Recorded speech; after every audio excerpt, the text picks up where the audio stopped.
किसी ने बड़े काम की बात कही है। भगवान कुछ रिश्तों को पहले ही खराब कर देते हैं ताकि आगे चल कर के हमारी ज़िंदगी खराब ना हो।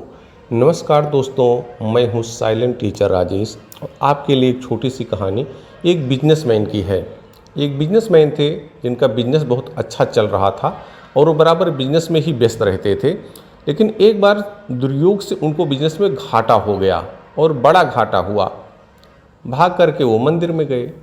मंदिर में जो महंत जी पुजारी जी थे उनके पास पहुँचे और उनसे पूछे कि क्या बताऊँ, बड़ा नुकसान हो गया है, कुछ उपाय बताइए।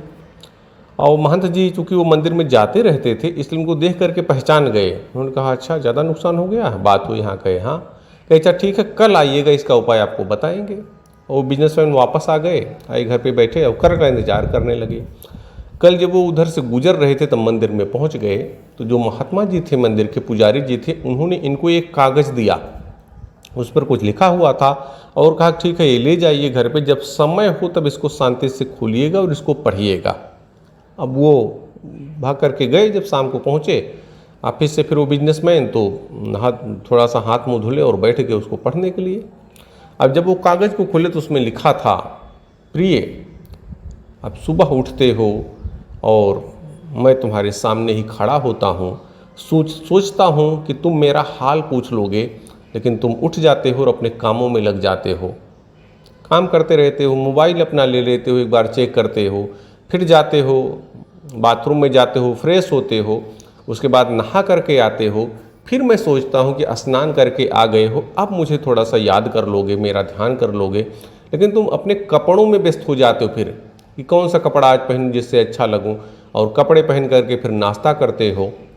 नाश्ते की प्लेट जब आपके सामने आती है तब भी मैं सोचता हूं कि हो सकता मुझे पूछ लो, क्योंकि मैं तुम्हारे सामने ही खड़ा रहता हूं, कि तुम नाश्ता कर लेते हो, मुझे पूछते भी नहीं हो। उसके बाद कपड़ा पहन करके घर वालों को टाटा बाय करके निकल पड़ते हो। और फिर रास्ते में आते हो, जब ट्रेन पकड़ते हो तो भी थोड़ा सा समय रहता, आधे घंटे ट्रेन में लगते हैं आपको ऑफिस तक पहुँचने में।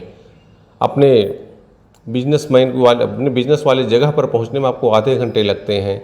तो भी मैं सोचता हूं कि हो सकता है आपको उस समय मेरा ध्यान आ जाए, लेकिन आप मोबाइल खोल लेते हो, उसमें कुछ न कुछ देखते रहते हो और कभी स्टेशन आ जाता आप उतर जाते हो। आप अपने ऑफिस में जाते हो, वहाँ पर आप अपना काम निपटाते हो, काम में हालांकि बिजी रहते हो, उसमें मुझे चिंता नहीं रहती क्योंकि आप पूरा काम करते रहते हो मन लगा करके, मैं आपको देखता रहता हूँ। उसके बाद फिर दोपहर में आप अपने लिए कुछ समय निकालते हो, 15 मिनट 20 मिनट का समय निकालते हो कि अपना आपका टाइम है, ओन टाइम इसको आप कहते हो। तो मैं सोचता हूँ हो सकता है अपने ओन टाइम में आप मुझे 1 मिनट दे दो और मेरी तरफ देख करके पूछ लो, लेकिन आप उस समय मुझे नहीं देखते हो।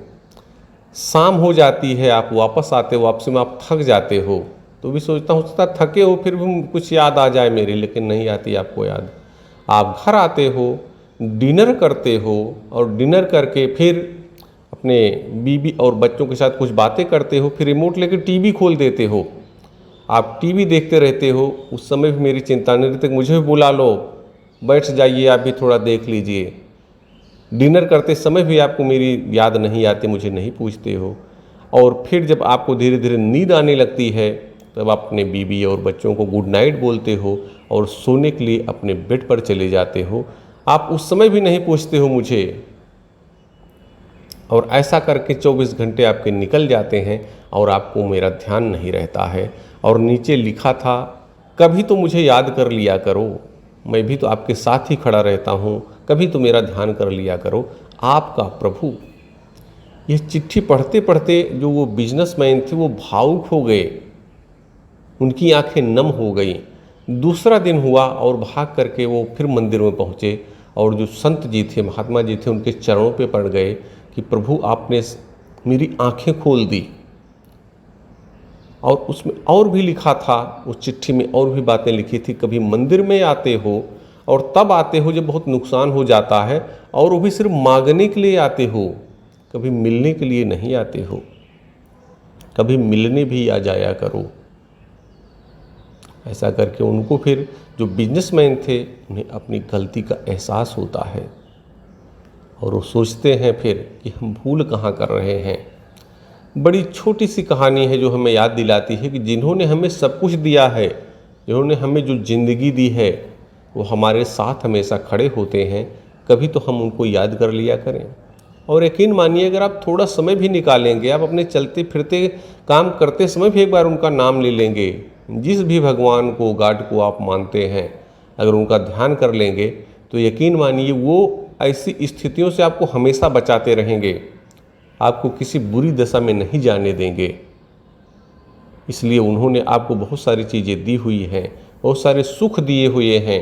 जो भी चीज़ें भगवान ने आपको दी हुई है, उन सभी चीज़ों के प्रति कृतज्ञता का भाव अपनाइए और अपने जीवन को बेहतर से बेहतरीन बनाइए।